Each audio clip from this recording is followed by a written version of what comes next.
Hello students. आज हम 9वें lesson जो आफ्टर एप्पल पिकिंग है, ये गालिबन हमने पढ़ाया था जूम के ज़रिए। रॉबर्ट फ्रॉस्ट की लिखी हुई पोइम है। आपको पता है रॉबर्ट फ्रॉस्ट एक अमेरिकन पोइट है। ये उस वक्त रॉबर्ट फ्रॉस्ट के बारे में हमने बता दिया, लेकिन अब इस वक्त क्या है कि पेज नंबर 77 पर आइए देखते हैं। कॉम्प्रहेंशन सेक्शन में दे दिया गया है इसकी पोएम की समरी। इसमें कुछ ब्लैंक्स रखे गए हैं। ब्लैंक्स के लिए वर्ड्स नीचे दिए गए हैं। इन वर्ड्स को हमें अप्रोप्रिएट ब्लैंक्स में फिल करना है ताकि समरी कंप्लीट हो जाए। आइए पढ़ते हैं। Here is a summary of the poem. Fill in the blanks to complete it with words given in the box below. The poem describes a sleep and dream after a hot day spent in apple picking.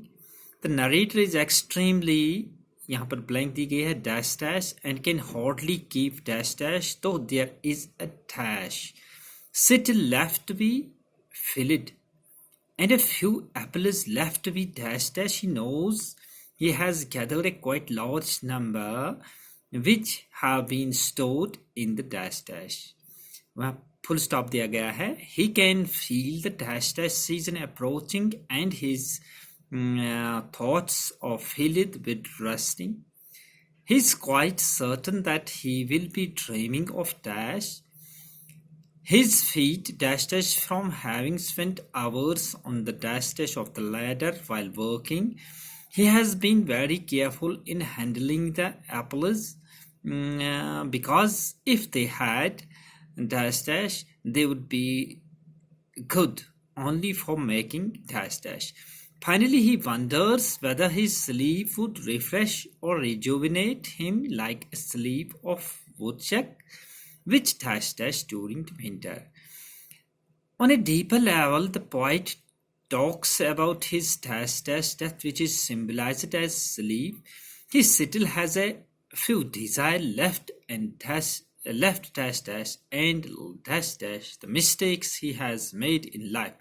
He also dash dash some of the memories he has and wonders whether there would be any dash dash of the death.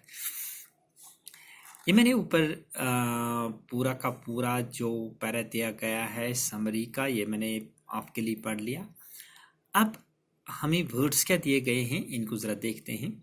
Eminent, exhausted, awake, cellar, life, barrel, winter, ache, apples, fallen, cider, rungs, hibernate, unfulfilled, cherished, blacked, regrets.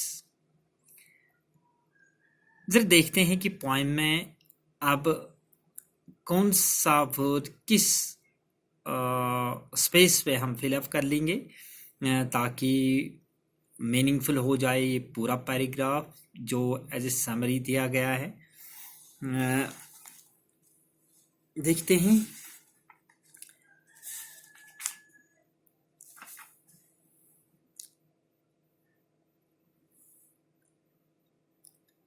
The poem describes his sleep and dream after a hot day spent in the apple picking. The narrator is extremely exhausted. Poet अपनी sleep के बारे में, dream के बारे में describe करता है जब वो पूरे दिन काम करता है, थकावट होती है इसे, तभी मैंने इसे एग्जॉस्ट लगा दिया।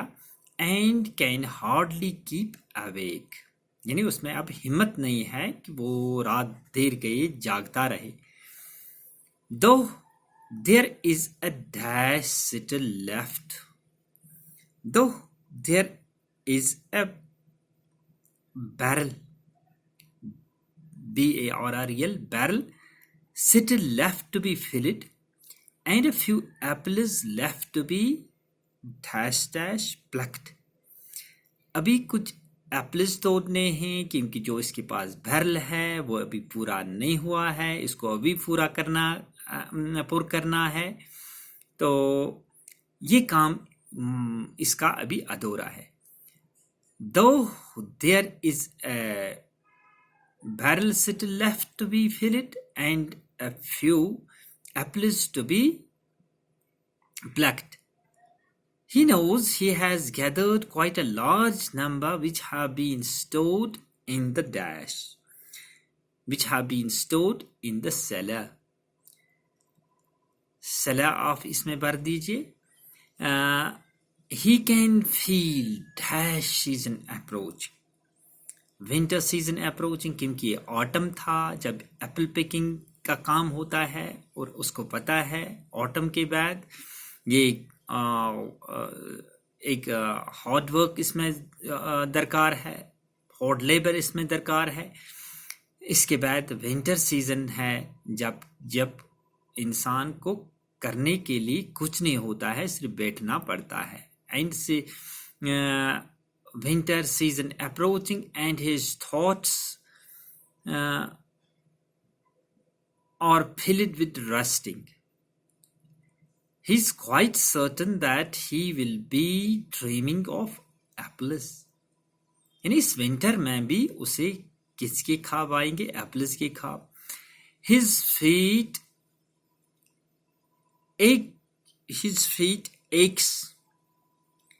ache from having spent hours on the rungs of the ladder. इसके पाँव के तलवों में दर्द महसूस हो रहा है, क्योंकि रंग्स जो बार्स लगे होते हैं जिनमें जो स्टेप्स का काम देते हैं एक सीढ़ी का, उनमें वो बहुत देर तक उसने रेस्ट करा दिया अपने पाँव को। इनमें ब्लड सप्लाई की वजह से या थकावट की वजह से उसमें दर्द पैदा हो गया। He has been very dash from having spent hours on the rungs of the ladder while working. He has been very careful in handling the apples because if they had fallen, अगर वो गिर पड़ते, यानी वहाँ एहतियात की ज़रूरत है। एप्पल्स जो है गिरने ही पड़ने चाहिए। ये जब हमने पोएम डिस्क्राइब की, इसका हमने एनालिसिस कर दिया, इसका हमने डिस्क्राइब कर दिया लाइन बाय लाइन, तो वो हमने इस वक्त बता दिया।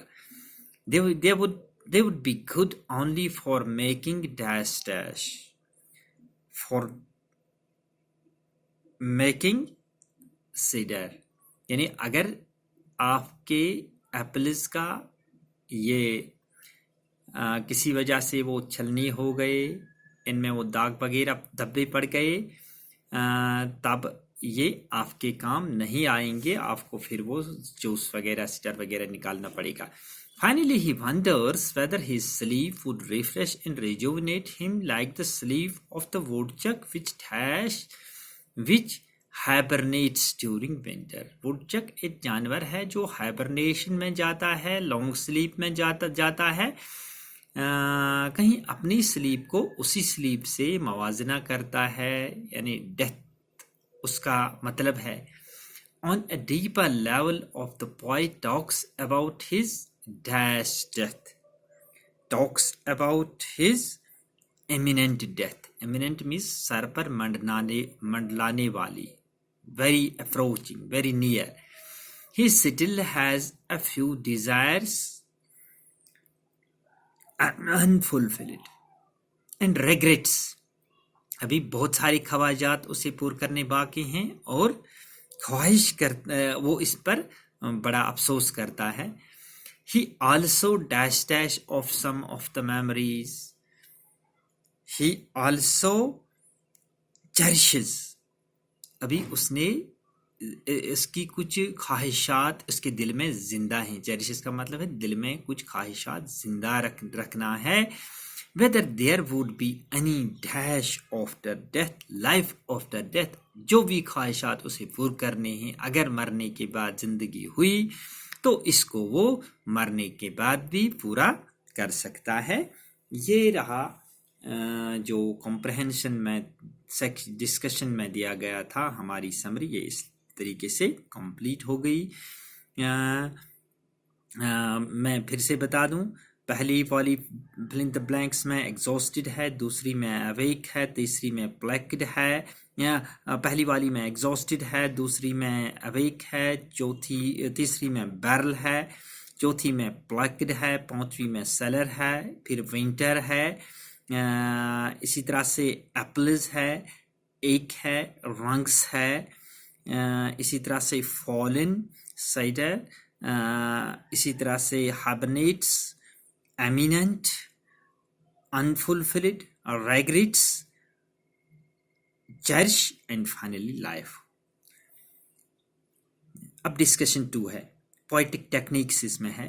The poem is rich in symbols that refer to the simply everyday things and have a deeper significance. The poem opens with the mention of the ladder sticking though a tree towards the heaven, which refers to the poet's preoccupation with his death. Similarly, there are a number of other symbols used in the poem. Read the poem once again and try to find these symbols. Make a list of them and share it with your partner or a few to get you started. Try and guess what these objects symbolize. Apples दिया गया है, barrel दिया गया है, ladder दी गई है, swaying दी गई है। इनको सिंबलाइज कैसे हम करेंगे, ये कौन सी चीज़ सिंबलाइज करते हैं?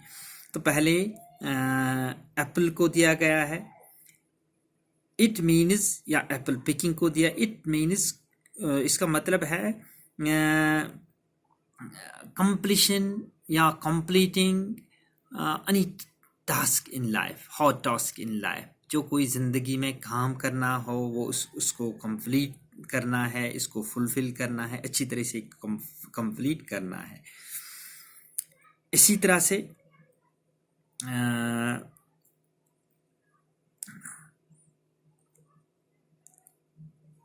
अदर सैंपल्स दिए गए हैं। For example Apple picking. Apple picking का मतलब है, ये मैंने पहले बता दिया आपको, कंप्लीट करना है कोई ज़िंदगी में अहम काम। दूसरा सिंबल दिया गया है विंटर स्लीप। ये है, विंटर स्लीप का मतलब है ये स्टेट ऑफ इनएक्टिविटी या डेथ, जब इंसान बिल्कुल इनएक्टिव हो, कुछ नहीं कर सकता हो, मौत का सामना इसे करना पड़े, ये इसका सिंबल है। ड्रीमिंग, वहाँ पर एक वर्ड दिया गया है पोएम में, इसका मतलब है कोई एम्बिशन जाहिर करना या कोई डिज़ायर, ख्वाहिश जाहिर करना। इसी तरह से हार्वेस्ट, इसका मतलब है कोई रिवॉर्ड आपको मिले, जब आप बहुत ज़्यादा कोई एफर्ट लगा दें तब आपको उसका सिला मिल जाए। ये इस चीज़ को सिंबलाइज करता है। अब क्या है कि एक पोएटिक टेक्निक में इलिट्रेशन यहाँ दिया गया है। यहाँ पर हमें कहा गया है कि आप उसके लिए 2 एग्जाम्पल्स दे दीजिए। इलिट्रेशन क्या है? इलिट्रेशन है जब हम सेम साउंड इस्तेमाल करते हैं बिगिनिंग में, इसमें सेवरल वर्ड्स का इस्तेमाल करते हैं जो जिनकी क्लोज साउंड होगी, एक दूसरे से मिलती जुलती। For example, the woodchuck would से। सेकंड में हम देखते हैं load on load of apples coming.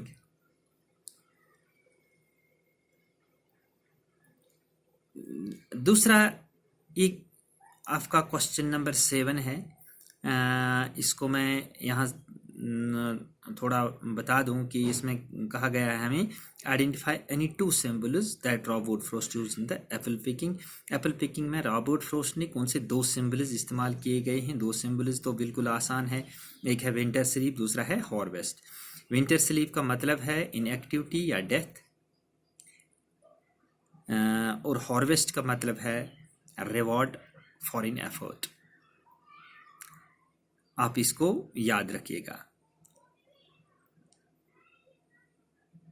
यहाँ पर एक और वर्ड दिया गया है थाउजेंड। थाउजेंड का क्या सजेस्ट? थाउजेंड ये 2 दफ़ा रिपीट किया गया है। Apple picker could see a large number of apples on the tree.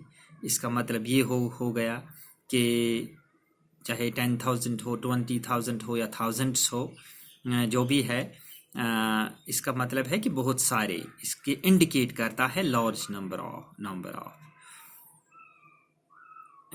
इसको बोलते हैं पोएटिक टेक्निक में हाइपरबोल। मिसाल के तौर पर अगर किसी जगह 50-60 आदमी जमा हैं तो कोई कहता है हमसे कि वहाँ पर तो 1,00,000 लोग जमा थे, लाखों लोग जमा थे, हज़ारों लोग जमा थे। हालांकि हज़ारों या लाखों नहीं होते हैं, लेकिन इसका कहने का मतलब होता है कि बहुत सारे लोग जमा। इसको बोलते हैं हाइपरबोल पोएटिक टेक्निक में। तो यहाँ पर भी हाइपरबोल का इस्तेमाल किया गया है। तो आज बस ये एप्पल पिकिंग का हमने इसको हाँ, एक और फ्रेज है यहाँ पर इस्तेमाल कर दिया गया है, लेडर राउंड। लेडर राउंड का मतलब है वो शॉर्ट बार्स जिसे हम वो लेडर बनाते हैं, सीढ़ी बनाते हैं जिस पर हम पाँव रखते हैं। इसी तरह से लेडर स्वे ये सिंबलाइज करता है कि कैसे हम एफर्ट करते हैं ताकि एप्पल्स को हम पिक करते हैं। इसी तरह से रंबलिंग साउंड का मतलब है एप्पल्स का लोड जब फटता है, जब वो इसे बिन में हम डालते हैं तो वो गरज की आवाज़ जैसी निकलती है, दैट्स कॉल्ड रंबलिंग साउंड। इसी तरह से स्पाइक्ड और ब्रोज्ड यहाँ पर इस्तेमाल किया गया है। इसका मतलब है कि हमें इंतहाई सेफ्टी से काम बरतना पड़ेगा जब आप एप्पल पिकिंग का काम अपने हाथ में ले लेते हैं। ये कुछ चीज़ें थी जिनको हमें यहाँ बताना ज़रूरी था। तो अगर अब आपको कोई कहेगा कि हाइपरबोल क्या चीज़ होती है, हाइपरबोल एक ऐसी चीज़ को कहते हैं, it's a way of speaking और राइटिंग दैट मेक्स समवन और समथिंग सम बिगर, यानी किसी चीज़ को बढ़ा चढ़ा कर पेश करने को हम हाइपरबोल कहते हैं। तो ये रही कुछ अहम चीज़ें जो हमने कॉम्प्रहेंशन में या पोएटिक टेक्निक के बारे में हमने बता दी, जो हमारा लेसन था आफ्टर एप्पल पिकिंग। उम्मीद है कि आप इसे आप गौर से इस वीडियो को देखेंगे और इसका बिल्कुल आपको ज़रूर फ़ायदा मिलेगा। Thank you very much. This is enough for today.